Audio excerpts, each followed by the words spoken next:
Namaste everyone. I welcome you all to UDAYA'S classroom. I hope everybody doing good. In today's class, we are going to see the next Henry FAYOL'S principle. Come, let's get started with the class.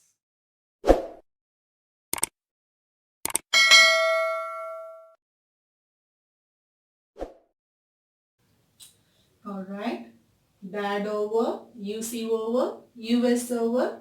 Today we are going to see SR. The eighth principle, stability of personnel, also called as tenure, which means the people, those who are working in the organization, they should have stability. That is the duration, the tenure period, number of years they are working in the organization should be stable. It should not be like employee coming and going for 2 months, 3 months. There will not be any stability. So in any organization, if you take, employee stability is very important. The first point is employee should not be moved from one job position to another. They should not keep on changing their position to one position to another, or from one organization to another organization. Right? So if they change, what will happen? It will result in hiring them again. So what the organization has to do, if the organization unable to withstand the employees with them, what will happen? Again, they have to go for recruitment process. It includes cost. They have to give advertisement, they have to engage in recruitment process. Lot of process will be involved in that. So when we recruit the employee, we have to see the prospective candidate for the organization, and their tenure period should be more and it should be fixed. So if they are coming and going, means it will be loss for the organization. So it will involve cost factor. Then what will happen if the employees are coming and going, there is no stability in the organization, means the employees who are all working in the organization will have insecurity feeling. So insecurity among the employees will persist in the organization. The next point is stability creates team spirit and sense of belongingness. If the employees who are all working in the organization, they are working for more number of years, what will happen? The team spirit will be there. The group of people will be working towards the organizational goal, and naturally they will have sense of belongingness, which means it's my company, my own company. I have to strive for my company. I have to strive hard for my company. Like that, self-belongingness will come for the employees. Then at last, naturally, what will happen? Achieve organizational goals. So when the employees are working for more number of years, the stability in the tenure period persists in the organization. Naturally, the organization can achieve its goal easily. So how the employees should be like this. They have to join together as a team. They have to work. This is how the employees has to work in the organization. It should be taken care by the employers in the organization. Like this, people should not run away from the organization at any time, coming and going, right? So people have to stand for a long time. Let's see the pros and cons of stability of personnel. Alright, the pros and cons of stability of personnel employees. That is, when the stability of personnel, stability of sorry, when the employees are working for a longer period of time, naturally with the management and the employee will have good harmony. So harmony in the organization will persist. And the next process improves the efficiency level of employees. When the people are working for a longer period of time, that is longer tenure, naturally they will be performing the same task continuously. So continuously when we perform the same task, the efficiency will come. So improves the efficiency level of employees. That would be one of the pros. Efficiency of resources. So the resources also will be handled by the employees in very efficient way, since they are all working for a longer period of time. And the next is employee satisfaction. when the employee is working in an organization for a longer period of time, their self-satisfaction will be there. So without self-satisfaction, they cannot work for a longer period of time. So employee satisfaction also will be there in this. And saves time also. Why in this case saves times? Because the employees are working for a longer period of time. The many employers need not to search for new employees, and again they need not to give any training for them, and again they need not to waste their cost factor for searching new employees. So lot of factors involved in this. So automatically it saves time. Right, saves time for employee as well as employer. Sometimes if the employer recruits new person also, the employee is already working in the organization have to guide the new employee, and they have to spend their times also. So it involves both the sides. Let us see the cons of the stability of personnel. Non-achievement of the organizational objectives. Organizational objectives cannot be achieved at all. It could be achieved, but it will be a prolonged process.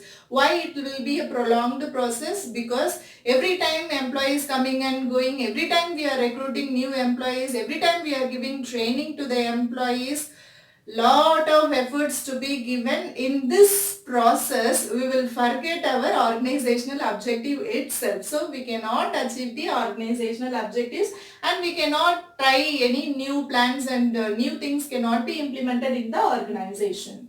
Then wastage of resources. Obviously, when we take new employees in the organization, they may not be knowing how to handle the resources in an efficient way. They will be wasting all the resources. It could be a physical resources or financial resources. And next is dissatisfied employees. Employees will be dissatisfied. That would be the cons. Already who are all working in the organization also will not have satisfaction.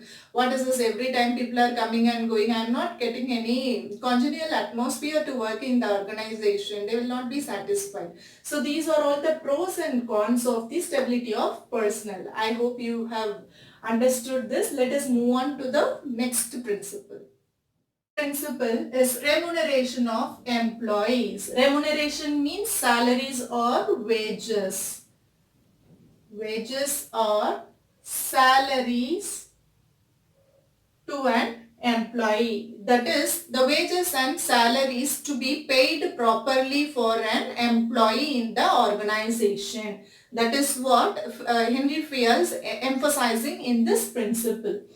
Must get fair remuneration, that is wages or salaries. Any employee who is working in the organization must get fair wages according to his work. That is, an employee working this much, but his pay is this much. It should not be like that. So according to his work, his salary to be paid. And the next is paying system should be good. In an organization, paying system should be good according to their work, salary to be given.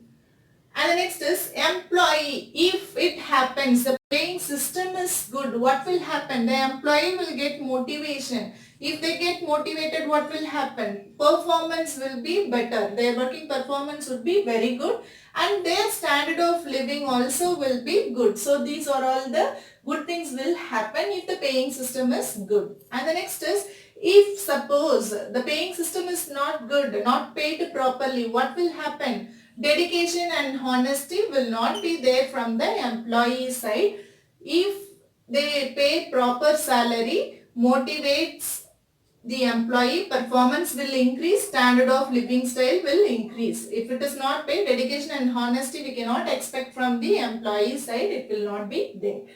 And the next point is, it should be within the paying capacity of an employer. We are talking about the remuneration system should be very good, and the employer should pay according to the work of an employee, everything. But we have to see at other side also. Other hand, if we see, the employer may not be able to pay good salary. So according to the employer paying capacity, the pay should be paid without any partiality among the employees according to the job. So fair remuneration to be paid to the employee. Let us see the pictorial representation here. I just done a small picture here. This is employee, employee, and this is employer. Alright. So the employer has to pay remuneration. So it's a matching principle between the employer and the employee. How it matches? Services is equal to work. Benefit is equal to salary. That's all. This is the matching principle between the employer and the employee. So that is what the FAYOL emphasizing in this remuneration of employees. Let's see the pros and cons of this principle. Cons. What could be the first pros of remuneration of employees? Cordial relations between workers and management. Naturally, when we pay good salary, they will be happy. Who will be happy? Employees will be happy and the management will be happy. So, the reciprocal happiness will persist in the organization. Reduced labor turnover rate. Labors will come to an organization regularly. So, turnover will be very good. The turnover rate will be very good. And the next process, employees feel satisfied with their wages and contribute their best effort. When the employee feels very happy with the salary what he is receiving for his work, naturally he will put his best effort in the organization and he will strive hard for the organization. And the next process, it raises the standard of living of the employees. Already this point we have discussed. The standard lifestyle will increase. And what are all the cons of remuneration of employees? Inefficient employees. If the salary system is not good, the employer is not paying proper salary for the employee who is working very hard, what will happen? Inefficient employees only we have to recruit in the organization. The efficient worker will go out of the organization. So he will run away from the organization and we have to recruit the inefficient employees. So if we throw peanut, monkeys only will come to the organization. So like that monkeys come to the organization, what will happen? Delay in achievement of organizational goal will take place. So organizational goal we cannot achieve that much easily. So it will delay. And naturally conflict between management and the employees will take place. So the management and the employees will fight. Disagreement will take place. There will not be any good ambience in the organization. And the next disadvantage is high labor turnover rate. If the pay system is not good, if the employees are not satisfied with the wage what they are receiving, they will not come to the organization regularly. We have to run behind the employees in the organization. So as management, they have to take care of this principle precisely. Right? So with this pros and cons, with this two principles, we will end up the session today. I will meet you in the next class. Till then, it's bye from Udaya.